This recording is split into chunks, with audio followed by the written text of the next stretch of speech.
जय श्री कृष्णा, जय श्री राधे।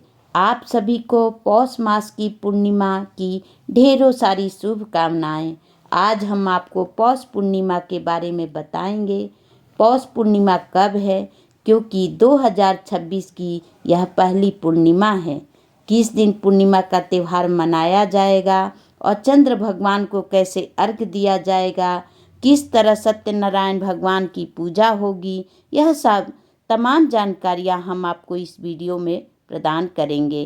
तो नमस्कार दोस्तों, स्वागत करती हूँ आप सभी का शक्ति की भक्ति नीतू चैनल में, जहाँ मैं पौष मास के जो पूर्णिमा तिथि है उसके बारे में आपको बात करूँगी। इस दिन हमें ब्राह्मण को क्या दान देना चाहिए यह भी आपको बताऊँगी। पौष माह की जो पूर्णिमा होती है उसमें शास्त्र कहता है कि जो भी पौष माह की पूर्णिमा को व्रत करता है, सत्यनारायण भगवान की पूजा करता है, स्नान करता है, दान करता है, तप करता है, उसको अत्यधिक पुण्य के फल की प्राप्ति होती है। उसके जीवन के कष्ट नष्ट होता है। नारायण भगवान विष्णु की कृपा से उसके जीवन में खुशियों का आगमन होता है। पौष मास पर गंगा स्नान का बहुत बड़ा महत्व है। वहीं पर दान पुण्य भी हमें करना चाहिए। अगर गंगा जी न जा सके तो अपने घर में ही नहाने के पानी में गंगा जल डालकर हमें स्नान करना चाहिए। लेकिन गंगा जल डालने का भी कुछ नियम होता है।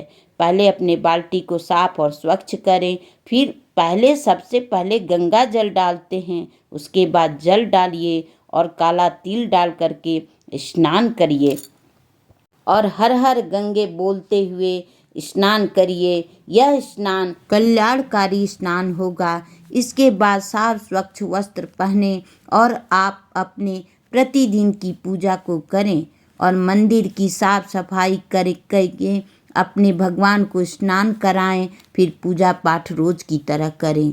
इस दिन से माघ स्नान की शुरुआत हो जाती है और माघ स्नान की महिमा बहुत ही बड़ा है। माघ स्नान, बैसाख स्नान और कार्तिक स्नान, ये तीनों ऐसे महीने हैं जिनके स्नान से मनुष्य तर जाता है। माघ मास की शुरुआत के साथ ही माघ स्नान के साथ साथ माघ मास के महात्म्य को भी हमें जरूर सुनना चाहिए। तो आइए अब माघ पूर्णिमा के दिन सत्यनारायण भगवान का पूजन कैसे करें, आइए अब ये भी जान लेते हैं। अगर आपके पास श्री विष्णु भगवान का चित्र है तो आप ले लीजिए। भगवान को स्थापित करने के लिए आप एक चौकी लीजिए और उस पे लाल या पीला कपड़ा बिछाए, केले से उसकी चारों तरफ केला लगा करके उसकी सजावट करिए। चौकी के चारों तरफ केला का खम्भन बनाइए।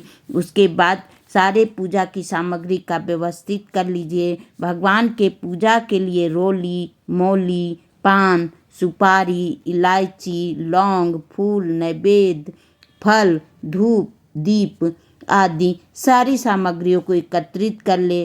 पंचामृत की बहुत महिमा है सत्यनारायण भगवान के व्रत में।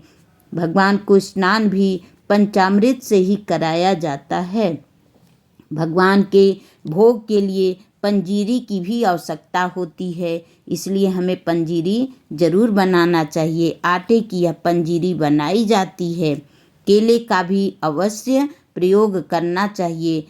सत्यनारायण भगवान की पूजा में केले का बहुत बड़ा महत्व होता है। भगवान को पहनाने के लिए वस्त्र, जनेऊ आदि, इत्र आदि सभी व्यवस्था को एक थाली में एकत्रित कर लें। उसके बाद भगवान की पूजा का शुरुआत करेंगे। अब एक लोटे में गंगा जल डालकर उसमें जल डालें और फिर उसमें फूल डालकर जगह को पवित्र करें और सामग्रियों को भी पवित्र करें और उस पर छींटा दे दें।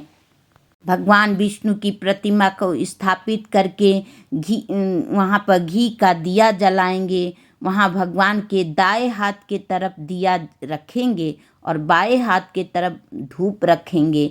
अगर ध्यान रहे कि अगर तिल के तेल का उपयोग हो रहा तो भगवान के बाएं तरफ रखा जाता है।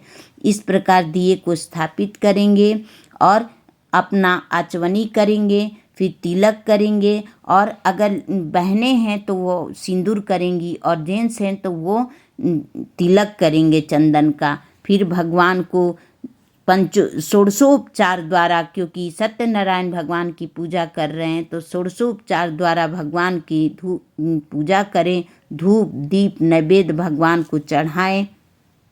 फिर भगवान की आरती करें।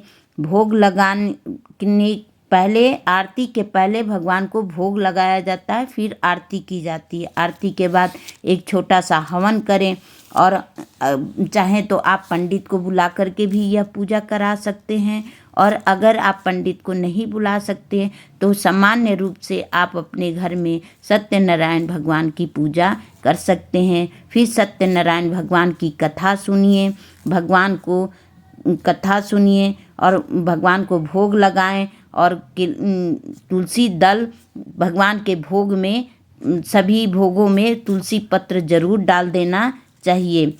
फिर भगवान की आरती करेंगे, और लास्ट में अपनी गलतियों की क्षमा याचना भी जरूर करेंगे। ब्राह्मण को दान करेंगे। ब्राह्मण को, अगर आपके घर में ब्राह्मण बुलाए हैं तो उनको भोजन कराइए, और अगर भोजन नहीं करा सकते तो एक ब्राह्मण के खाने भर अन्न निकाल करके ब्राह्मण को दान अवश्य करें।